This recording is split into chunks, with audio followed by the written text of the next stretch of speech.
দেবতাখুম বান্দরবানের রোয়াংছড়ি উপজেলায় অবস্থিত একটি খুম। স্থানীয় মারমা ভাষায় খুম শব্দের অর্থ পাহাড়ের মাঝে তৈরি হওয়া এক গভীর জলধারা।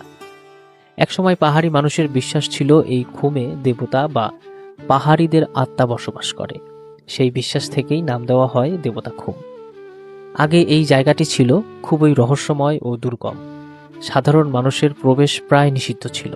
2000 সালের পরে কিছু অ্যাডভেঞ্চার প্রিয় পর্যটকরা দেবতাখুম সম্পর্কে জানতে পারে এবং এক পর্যায়ে সোশ্যাল মিডিয়ার মাধ্যমে বাংলাদেশের সর্বত্র এর সৌন্দর্য ছড়িয়ে পড়ে। বর্তমান বাংলাদেশ সরকার ও প্রশাসন পর্যটকদের নিরাপত্তার জন্য নিরলসভাবে কাজ করে যাচ্ছে, যার ফলে দেবতাখুম বাংলাদেশের পর্যটকদের কাছে অন্যতম একটি জনপ্রিয় পর্যটন স্পট হিসেবে জায়গা করে নিয়েছে। তবে এর ইতিহাস আমাদের শেখায় প্রকৃতিকে সম্মান করতে হবে, স্থানীয় সংস্কৃতি ও বিশ্বাসকে গুরুত্ব দিতে হবে।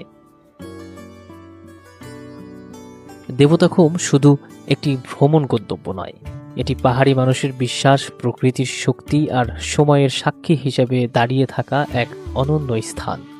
প্রিয় বন্ধুরা, আজ আপনাদের সাথে সারা দিন জুড়ে ঘুরে দেখাবো দেবতাখুমের অপার সৌন্দর্য। সেই সাথে জানিয়ে দেব দেবতাখুম কোথায় অবস্থিত, কিভাবে যাবেন, কত টাকা খরচ হবে।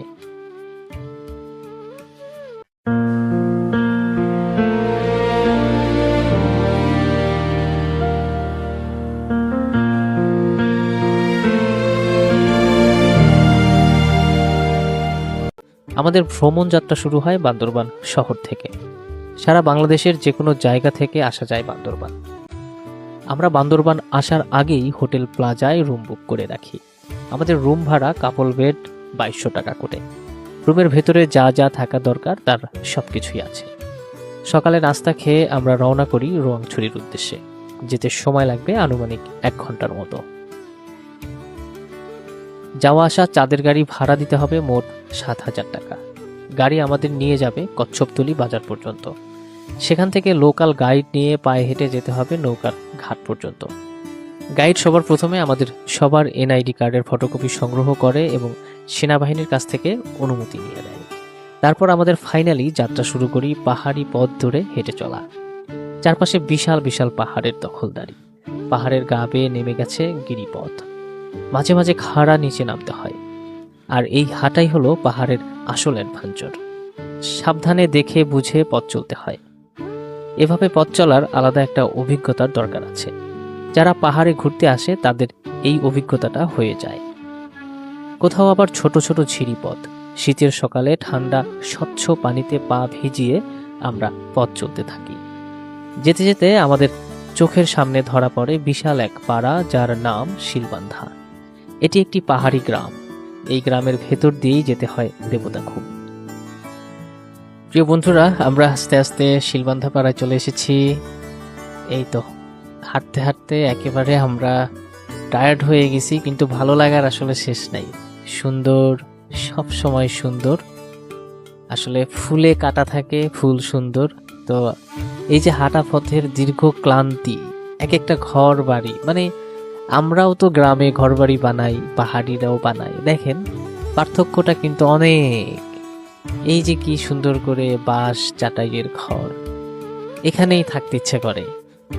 ডানে বামে কত সুন্দর ঘর। এই যে সামনের ঘরটাতে দেখেন কত সুন্দর করে বারান্দা করছে, মানে অন্যরকম একটা চিলে কোঠা টাইপের। যাই হোক, আমরা এই মেঠো পথ ধরে হেঁটে যাচ্ছি এক একজনের বাড়ির আঙিনা বা উঠোন ধরে।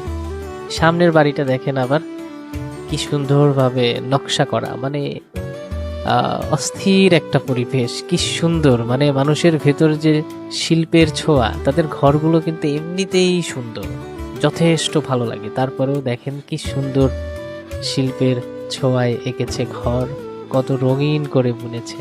একেবারে বাবুই পাখির বাসা যেভাবে বনে সেভাবে। আর ওই যে দূরে দেখা যাচ্ছে, ওখানে হচ্ছে টিকিট কাউন্টার। ওই জায়গা পর্যন্ত যেতে হবে আমাদের। সবাই একেবারে ক্লান্ত শ্লান্ত হয়ে অস্থির অবস্থা। খুবই ভালো লাগছে আমার কাছে। দেবতাখুম যাওয়ার পথে শিলবান্ধা পাড়ার পরে এই যে গেটটা দেখছেন, এটাই মূলত আপনার এখান থেকে, অর্থাৎ আপনি যে নৌকায় উঠবেন, ভেলায় উঠবেন, তার জন্য যে টিকিট প্রাইস সেটা এখান থেকে নিতে হবে। এখানে প্রবেশ মূল্য জনপ্রতি 200 টাকা করে, আর যেই টিকিটটা একবার বিক্রয় হয়ে যাবে তার ফেরত না, সেটাই লেখা আছে। প্রকৃতির সৌন্দর্য রক্ষা করুন, আবর্জনা ডাস্টবিনে ফেলবেন, এসব লেখা আছে। আর সবাই এই তো, আর এই পাশে লেখা আছে আই লাভ দেবতাখুম। এখানে দাঁড়িয়ে অনেকেই ছবিও তোলে। আর এই তো এখন সামনের দিকে যাচ্ছি, দেখা যাক। আর এই যে ডানে বামে কিন্তু ঝিরি পথ, অসংখ্য ঝিরি রয়েছে এখানে এবং পাথর। আমরা জনপ্রতি 200 টাকা করে টিকিট সংগ্রহ করি। আমরা টিকিট কাটার পর আবারও সেই কাঙ্ক্ষিত জায়গার জন্য রওনা করি। আর এখান থেকেই শুরু হয় ভ্রমণের আসল সৌন্দর্য। দেবতাখুমের বুকের ভেতর থেকে বের করে দেয়া স্বচ্ছ নীল জলরাশি দল বেঁধে ছুটে যাচ্ছে আশেপাশের পাহাড়ি গ্রামগুলোতে। ঝিরির পানিই পাহাড়িদের একমাত্র ভরসা। আল্লাহর সৃষ্টির কোনো কিছুই অনর্থক নয়। আল্লাহর সৃষ্টির নৈপুণ্যতা দেখতে দেখতে আমরা চলে এলাম নৌকার ঘাটে। এবার দেখব আর দেখাবো আমার চোখে দেবতাখুম। মাশাআল্লাহ, আমরা নৌকায় উঠে পড়েছি। এবার আমরা যাচ্ছি আস্তে আস্তে করে দেবতাখুম।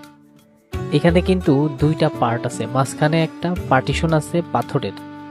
আমরা প্রথমত অবস্থায় নৌকায় উঠেছি, আর দ্বিতীয় স্টেপে আবারও নৌকা বা ভেলায় উঠতে হবে। আর এই যে দেখেন, ওরে সর্বনাশ, সুবহানাল্লাহ, কি বড় বিশাল পাথরের আবরণ দুই পাশেই, একেবারে দৃষ্টিনন্দন, চোখ জুড়িয়ে যায়।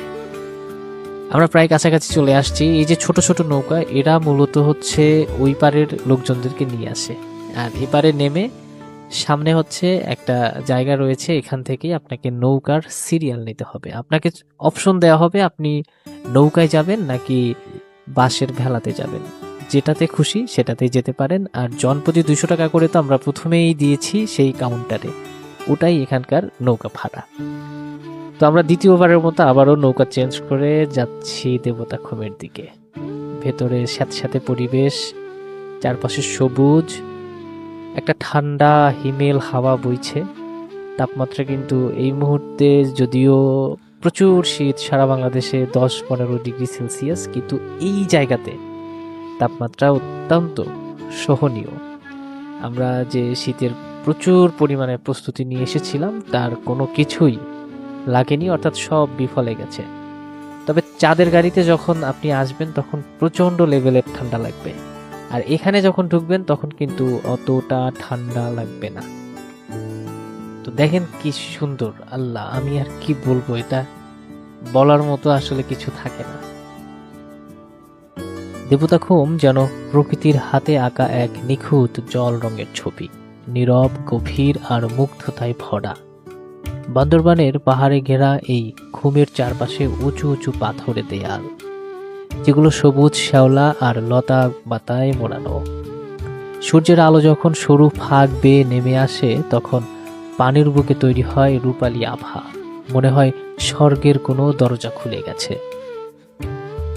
খুমের পানির রং কখনো গাঢ় নীল, কখনো সবুজ। আকাশ আর পাহাড়ের ছায়া মিলে এক রহস্যময় গভীরতা সৃষ্টি করে।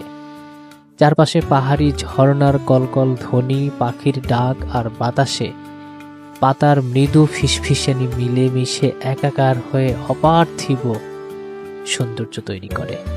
সেখানে দাঁড়ালে শহরের কোলাহল যেন মুহূর্তেই হারিয়ে যায়, ভুলে যেতে মন চায় ঝঞ্ঝালে ভরা জীবনে থাকা সেই মুহূর্তগুলো। দেবতাখুম শুধু একটি দর্শনীয় স্থান নয়, এটি এক অনুভূতি যেখানে প্রকৃতি নিঃশব্দে নিজের সৌন্দর্য মেলে ধরে, আর মানুষ বিস্ময়ে নতজানু হয়ে পড়ে সেই সৌন্দর্যের দিকে। অনেকেই আছে এই খুমে গিয়ে লাফালাফি শুরু করে। আসলে বান্দরবান থেকে রোয়াংছড়ির 1 ঘন্টার যে জার্নিটা, পাহাড়ের উঁচু নিচু রাস্তা মারিয়ে আসতে হয়, এই সময় কিন্তু সবাই খুব ক্লান্ত থাকে। আর বান্দরবান এসে তো একটা দিন রেস্ট করার কোনো সুযোগ নেই। ঢাকা থেকে বা বাংলাদেশের যে কোনো প্রান্ত থেকে আসেন, আপনাকে এসেই তো সেই গন্তব্যের দিকে ছুটতে হয়। তো এই যে ক্লান্ত শরীর, এরপরেও পায়ে হেঁটে পাহাড়ি পথ, ঝিরি পথ পাড়ি দিয়ে দিয়ে আসতে হয়, অনেক ক্লান্ত থাকে শরীর। আপনি এখানে ঠান্ডা পানি আর মনের ক্লান্তি দূর করার জন্য একটা লাফ মারবেন, ডুব দিবেন, দেখবেন আচমকা আপনি স্রোতে ভেসে কোথায় চলে গেছেন, আপনার মরা দেহটা ডুবুরি এসেও খুঁজে পাবে না। কারণ এখানে তো উপরে নিচে সব জায়গা পাথর, পাথরের গ্যাপে আটকে থাকবেন। আপনাকে কত সময় লাগবে খুঁজতে এবার চিন্তা করে দেখেন। কাজেই সুন্দর দূর থেকে চোখ দিয়ে দেখতে হয়, কিছু কিছু সময় হাত দিয়েও দেখতে হয় না। এই বিষয়গুলো মাথায় রাখবেন। তবে যাবার পথে আর একটা জিনিস আপনাদের দেখাতে চাই, সেটা হচ্ছে কচ্ছপতলি পাড়ায় আমরা যে রেস্টুরেন্টে খাবার খেয়েছিলাম, বাংলা খাবার, সেখানে ছিল বেম্বু চিকেন, এরপর দেশি মোরগ, সাথে ভর্তা, ডিম, ডাল, সবজি, একটা প্যাকেজ ছিল আর কি। আপনারা চাইলে এই রেস্টুরেন্টে খেতে পারেন। কচ্ছপতলি বাজারে এসেই দেখবেন হাতের ডানে বামে বেশ কিছু ছোট বড় অসংখ্য দোকানপাট রয়েছে, এবং যে কোনো দোকানেই, অর্থাৎ দোকানের সামনের অংশ এবং পেছনের অংশ, সামনের অংশে দোকান, পেছনের অংশে এখানকার পাহাড়িদের বা বসত বাড়ি, তাদেরকে যদি বলে যান তারা তাদের মতো করে আপনার অর্ডারের, আপনার পছন্দের খাবারটা রান্না করে দিবে। খাবারের বিষয়টা দাম দর করে নেবেন। তো আপনারা আসলে এখানকার খাবারগুলো খাবেন, বিশেষ করে বেম্বু চিকেনটা অত্যন্ত সুস্বাদু। তো ঠিক আছে, আজকের মতো এইখানেই শেষ করছি। ততক্ষণ ভালো থাকবেন, সুস্থ থাকবেন। আল্লাহ হাফেজ।